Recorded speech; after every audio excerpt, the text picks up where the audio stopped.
You know, it's a joy to see officials from the Ministry of Agriculture, other relevant agencies, the participants, and everybody gathered here for this graduation ceremony to mark the completion of the training in food safety systems, which was funded under the Agricultural Transformation Program of the Banana Accompanying Measures, BAM. This effort provided training for some of our producers, our agro-processors, and other relevant stakeholders.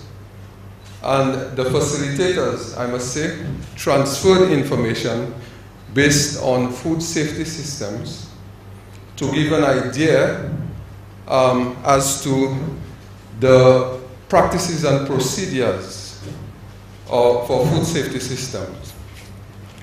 The training sessions were conducted during the period March 8th to March 21st, and approximately, I think, 109 persons were trained. I think we have about 94 graduating today. This training is very important because, of course, St. Lucia has to compete on a level playing field globally. Now, the food safety training is not the only project under the BAM. There are somewhere in the region of 25 to 27 projects, starting from value chain analysis to cluster facilitation. We also have a parallel training session going on under the cluster facilitation project, the refurbishment and retrofitting of agro-processing facilities, 4 of them, and that's well on its way. We also have the building of a diagnostic facility at Union, and it's well on its way also. The procurement of inputs for the management of Black Sigatoga. We have completed this project, and we have in storage well over 84,000 gallons of oil for the management of Black Sigatoga, and somewhere in the region of, I think, 7,800 gallons of fungicide. There's also the rehabilitation of roads. All works have commenced. One road has been completed, and I've never seen beneficiaries so happy in Vieux-Fort North, the Moncaine Road. There's also a project dealing with the procurement of equipment to assist farmers with land preparation activities, and quite a few other projects. I will not mention all. But this particular project, the training in food safety systems, I think it's timely and it's also very important. So let me take this opportunity to welcome you all here this morning and to thank you all immensely for making this special effort to be here. Attending that workshop, I think it was one of the first ones that I attended to. And I think at that workshop, my eyes opened up to what they were really asking for. And not just that they're making things difficult for people, but rather what was required to be done. I think at that workshop, our presenters and our facilitators did a wonderful job in imparting the knowledge to us trainees. Some of the objectives of the workshop, I think, which was held, was discussion of the purpose of hazard analysis, identifying biological, chemical, physical, and food safety hazards, determining acceptable levels of food safety hazards, and processes used to evaluate such hazards to acceptable levels. I think this in itself plays a big part in my production, my agro production, and that's why I probably highlighted it of all that we were training about. Like I said, I attended the workshop because it was mandatory that I show proof that I had done food safety. And the information that was shared here, now I am actually implementing it in my agro processing. Just by doing the workshop, I have been now accepted by the Bureau of Standards, Ministry of Health, and looking around here, I see some of the persons that have purchased from me. So they would know that they are getting a good product, that I have now done that. So I want to thank the presenters and everybody for giving that training. Thank you, everyone. This graduation ceremony marks the culmination of one of the major deliverables of the consultancy training in food safety systems. Funding for the assignment was provided from the EU general budget as part of the Agricultural Transformation Program, Banana Community Measures 1 of 2013 in St. Lucia. The company, or my company, St. Lucia Limited, which I represent today, was selected for a competitive bidding process. I want, first of all, to highlight the overall objectives, not just of the training, but of the overall consultancy in training in food safety systems.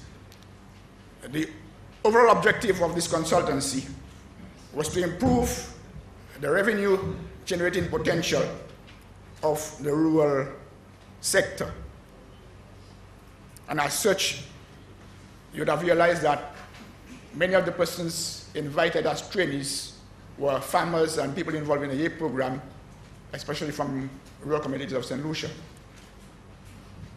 It also sought to contribute to the production of the agricultural sector and the economy through capacity building efforts that would make agricultural producers aware of the good practices that are necessary for production along the entire food chain, and to gain a better knowledge of the legal provisions governing the safety of foodstuffs. Very, very important. Specifically, what did we set out to do? We had to facilitate training in food safety systems with a theme, Safety Begins on the Farm, that will provide a basic understanding of safe food handling practices and processes at all levels along the entire food commodity chain, from production, fruit availability to the consumers. Secondly, the intention was to help develop knowledge, skills, and the competence of farmers and young farmers on pre- and post-harvest yield best practices for livestock, aquaculture, protected and open field crop production, apiculture, that is honey production, and livestock production. In essence, we undertook this project through three major components or phases. One, we had a diagnostic assessment or diagnostic study. Secondly, we conducted a training needs analysis, which then helped us to facilitate the training in a number of key areas, right, for the selected participants. With respect to the diagnostic, a detailed analysis of the food safety infrastructure in St. Lucia, an assessment of how relevant and practical the current food safety system is for the private sector, and the capacity of agricultural producers to comply was determined. It was noted that there were numerous challenges facing the effective development, utility, management, and sustainability of food safety infrastructure, both physical and non-physical components. And when I say infrastructure, I don't mean just buildings and equipment and labs. I also mean what we do as institutions, as persons, and that sort of thing. The main issue with regard to infrastructure was the inadequacy of well-equipped laboratories that are functional and within the reach of the enterprises requiring this service. While in St. Lucia we know there are few laboratories, both private and public, the identified operational capacities, particularly for the public ones, was just not up to scratch. And we're happy to know that through the BAM project, we'll be getting a brand new agricultural diagnostic facility in the near future. There were concerns with regard to the design, sustainability, maintenance, and operations of the physical structure within which food was stored, processed, and sold or distributed, particularly by micro and small agri-food enterprises, whether it be the fish stalls, the coconut vendors, the butcher stalls, and the likes of that. Now we know food is big business, right? Almost every day we see somebody else coming out there trying to sell food to earn a living. But at the end of the day, if food that is sold is not safe for consumption, it's a disaster waiting to happen. All right? So it's important that as producers, as processors, we ensure that food that we produce, process, and sell is safe for consumption. And as a matter of fact, it is your legal and moral responsibility to ensure that this happens. The non-physical infrastructure was considered even more critical, without which the physical infrastructure cannot be developed and supported.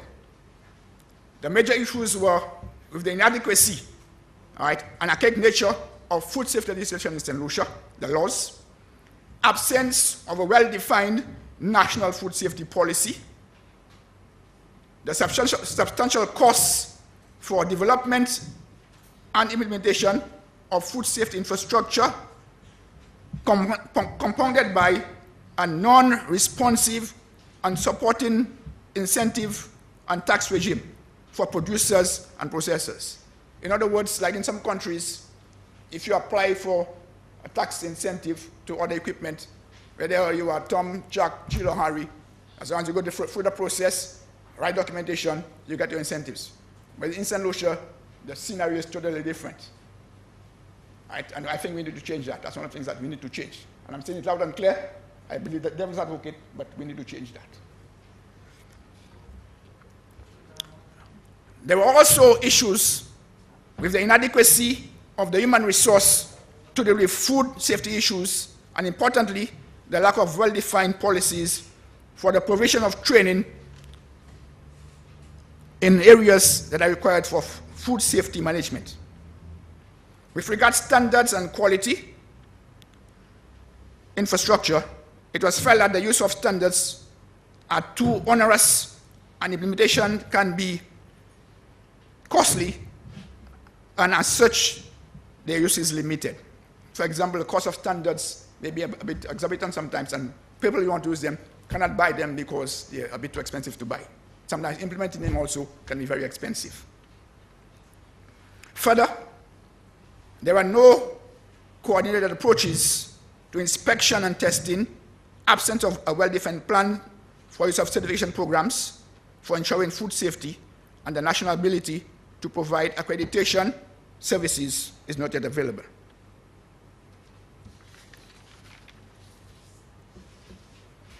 With respect to the training needs and training facilitation, based on focus group discussions and meetings with numerous stakeholders, we identified a number of training areas which we think were critical, mainly to producers, but also to other persons who attended the training, processors, public servants like extension officers, and customs in particular, who I think benefited tremendously from this training.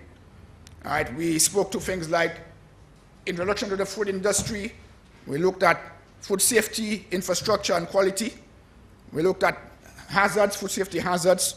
We addressed things like hygiene. We addressed standards, codes, and legislation. We addressed harvesting and storage. We addressed things like record keeping. We looked at things like growth promoters and regulators, antibiotics.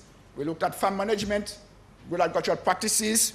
We looked at things like plant propagation and food quality infrastructure, to name a few. Just to repeat myself, the training was focused on food producers, in particular the YIP, Youth in Agriculture Enterprise Program, and more experienced farmers representing various commodity groups like livestock, the honey people, aquaculture people, and both open field and greenhouse production farmers. We also had a few processors for us. We had people from bakeries, a few young people who were seeking an avenue to get involved in agro-processing also attended the training. Initially, we had targeted 150 persons for the training. So ultimately, we had 99 who attended. And Mr. Compton noted 109 because some participants actually signed up or engaged in a different number of fields of production. Right? So we identified them as being involved in more than one aspect of agricultural production. So that's why the figure of 109 was used.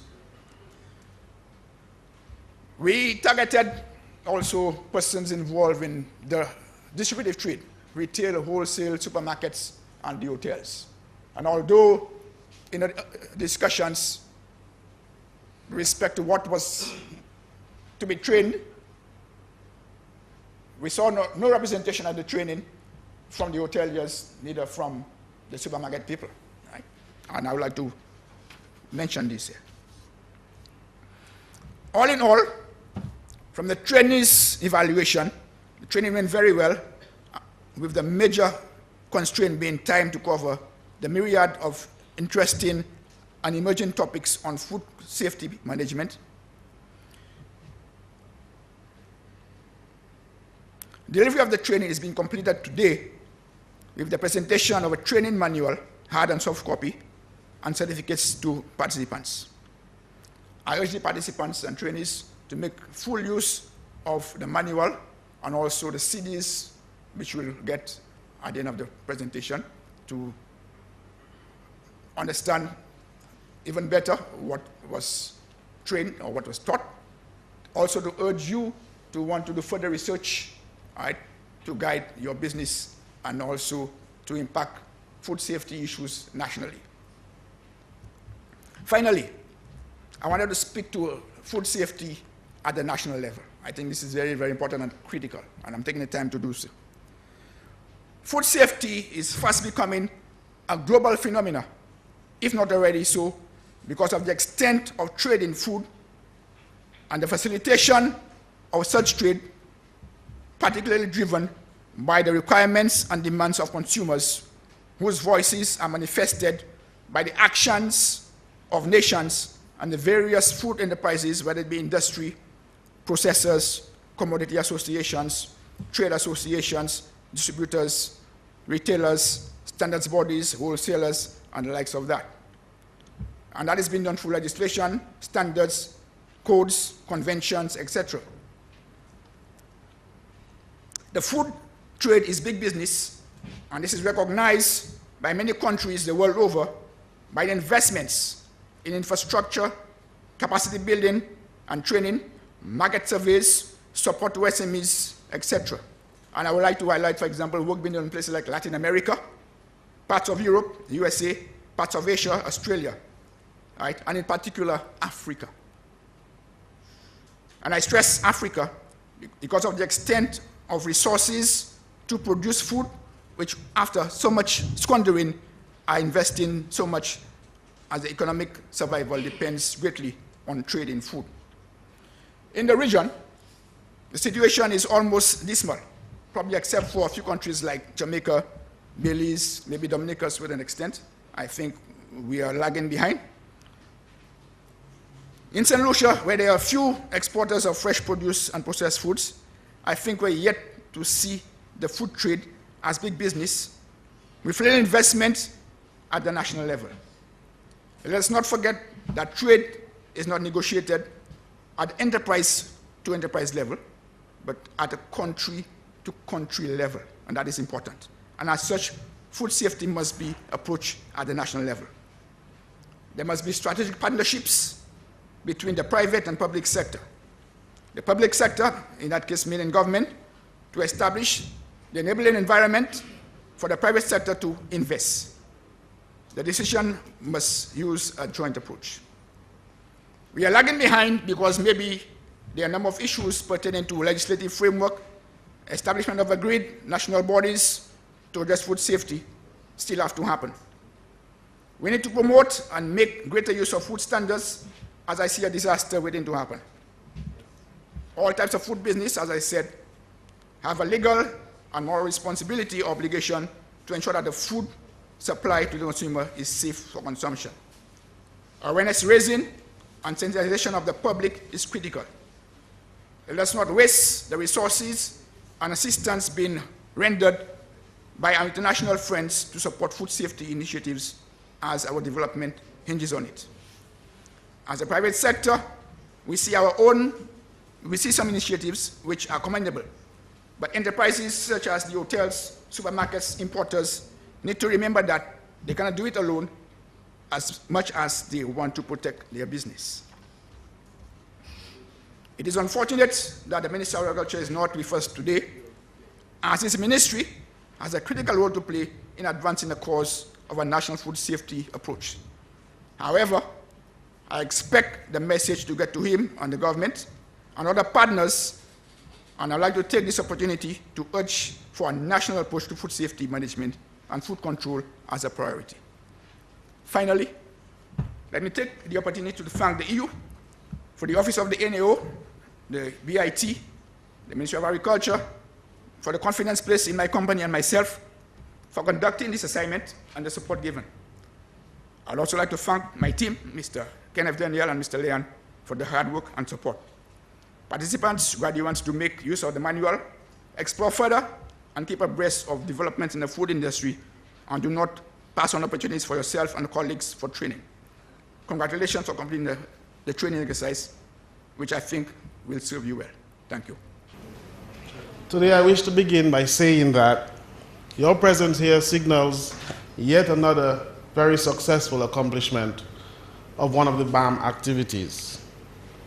In this age of genetically modified foods, this age of irresponsible or less than responsible use of chemicals, and of course in this age of shortcuts and half jobs to ensure that profits are maximized, it is very good to be able to say that we have a cadre of persons here in St. Lucia who are capable of assessing, establishing authentic food safety systems. It must be noted that this training has been provided in a manner consistent with international practices and facilitated by individuals with relevant practical experience who has very sound knowledge as well of the theoretical framework of these systems. Consider the fact that your training and the resulting actions will contribute to the compliance and moral responsibility, and even where the legislative framework is not coming, your credibility will be what carries the food safety system forward.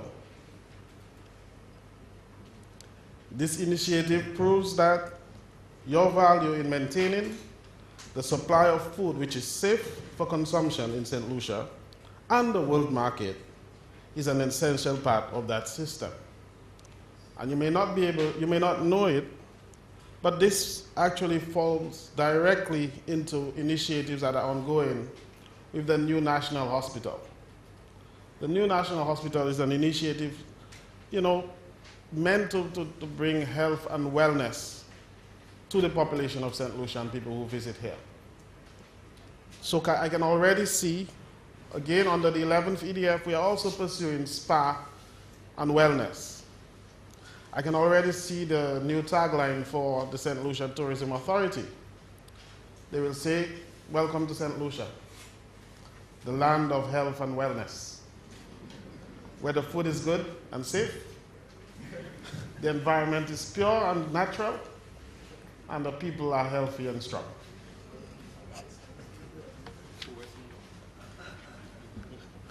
I must appeal to you, though, practitioners, that you have to maintain the highest professional conduct and responsibility in the course of performing your duty.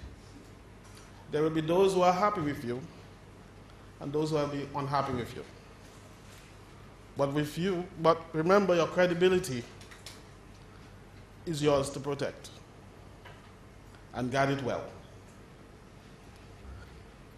While, for those of us who speak Creole, we'll be familiar with these two expressions. les enfants de l'école dit est monalage dit. For the prior expression, it is probably associated with things that are not done well. Youthful zealots, rookies to use modern expressions. So the information derived from that would not be reliable. But for the latter expression, that speaks to monalage, it would be born out of knowledge, tried and tested systems. And of course, you can place a greater level of credibility on that. Let your work be associated with credibility and tried and tested systems. The systems that you've been exposed to. And of course, it is just a teaser. You on your own now have to expose yourself to the full gamut of the relationships, the systems, the practices, the new age designs, and so on, related to food safety systems.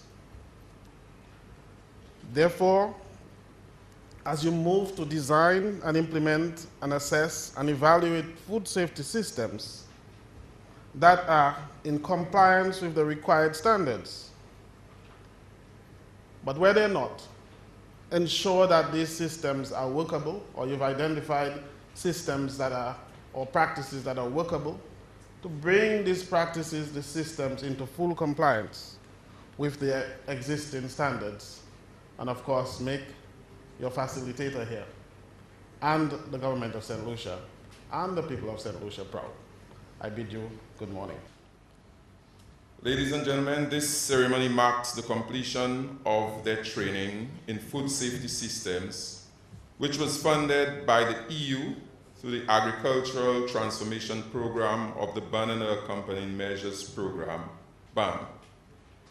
This is a great opportunity for the agricultural and related sectors, and this is also an effort that signals the continued commitment of the government of St. Lucia and that of our collaborator, the European Union.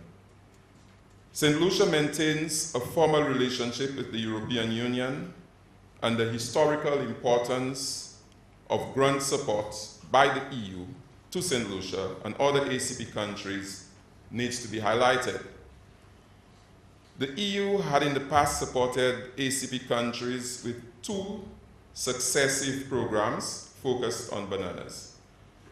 There was the Special System of Assistance, SSA, from 1994 to 1999, with some 75 million euros, followed by the Special Framework of Assistance from 1998 to 2008, amounting to 376 million euros.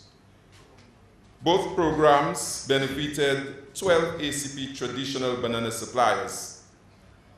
This current program, the BAM, is meant to continue the support for adaptation processes with a budget of 190 million euros for all of the beneficiary countries.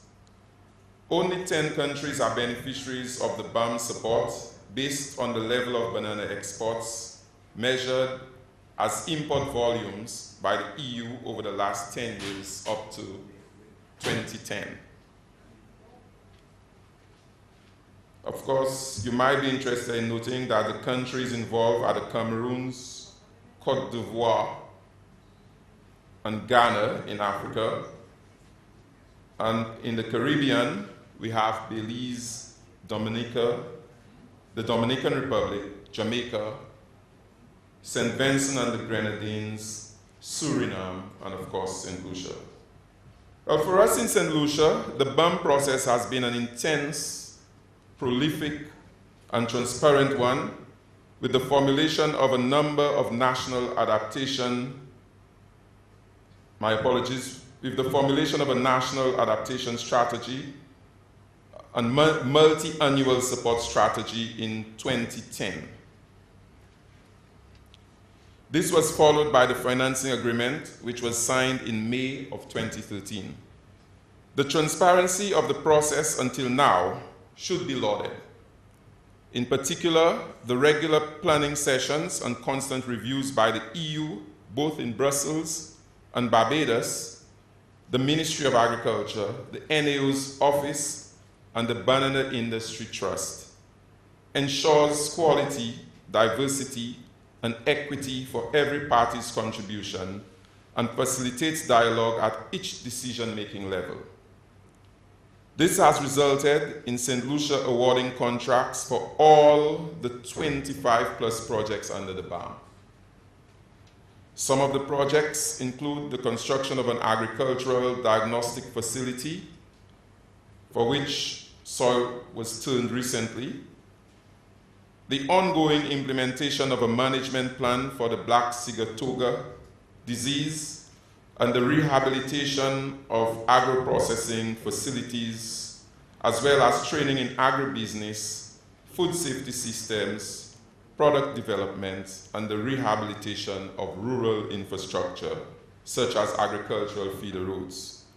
We are here today for the culmination of one of the EU-funded BAM activities, the graduation ceremony for participants from the agricultural and related sectors who were trained in food safety systems. This assistance, ladies and gentlemen, is necessary if St. Lucia has to operate at accepted levels with internationally accepted standards. And for this, it is imperative that the agricultural sector is kept abreast with new trends and technical developments and regulations that are taking place in the rest of the world. Therefore, it is important that we facilitate the transfer of information and technology relating to food safety systems to allow the relevant persons to understand food safety and methods from the farm to the consumer. Ladies and gentlemen, for the longest while, we have waged a campaign to buy local. Okay, this is a very important campaign, but whilst it is important, it only addresses the demand side factors. Okay, namely, attempting to increase the demand for locally produced goods. However, there are important supply side factors that inhibit our ability to penetrate markets, not just locally, but also internationally. And these supply side factors, perhaps primary among them, is the quality of what we produce. Okay? And when we talk about quality, to a large extent, we are also talking about the safety of what we produce. So this training has, or hopefully will go a long way in addressing this very serious, very important supply side inhibitor. Of course, food safety is sometimes thought of in the context of the economics underlying it. We realize that sometimes it is a little costly to adhere to certain standards of safety, but ultimately we benefit even more greatly than we are inconvenienced in the long term. Okay, so it's very important that we realize that adherence to standards of safety, although they may bring additional costs, allows us to trade these short-term costs for much greater long-term benefits. I want to also, again, even at the risk of being repetitive, underline the important issue that food safety has become for us today. We have, for instance, the big issue of rodents in St. Lucia today. Okay, and how these rodents might interact with the food that we offer for sale and how that might affect human health. This is a big issue for us in St. Lucia today. Just think, ladies and gentlemen, for instance, also about the provisions for restroom calls on farms in St. Lucia today. Okay, just think about the farms that we have in St. Lucia today and the provisions for restroom calls. What happens on these farms when nature calls? Okay, there are some serious issues and I'm highlighting them just to help to show you the magnitude of the food safety problem that we are confronted with. And of course, I heard my colleague, Mr. Henry, highlight a very important nexus, that of the nexus between food safety and preventive care or preventive disease control. Okay, very, very important nexus.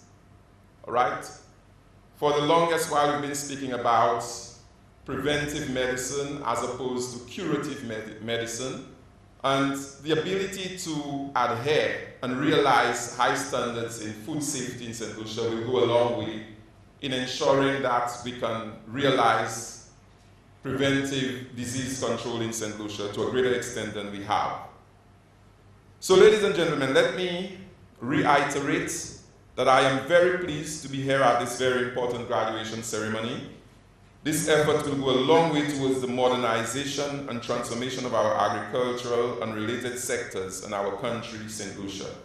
Let me close by saying that provision by the EU of this support package to St. Lucia, of which the training in food safety systems is part, is proof that the EU understands the challenges faced by its development partners and will continue to be proactive in identifying the needs in these very trying economic times.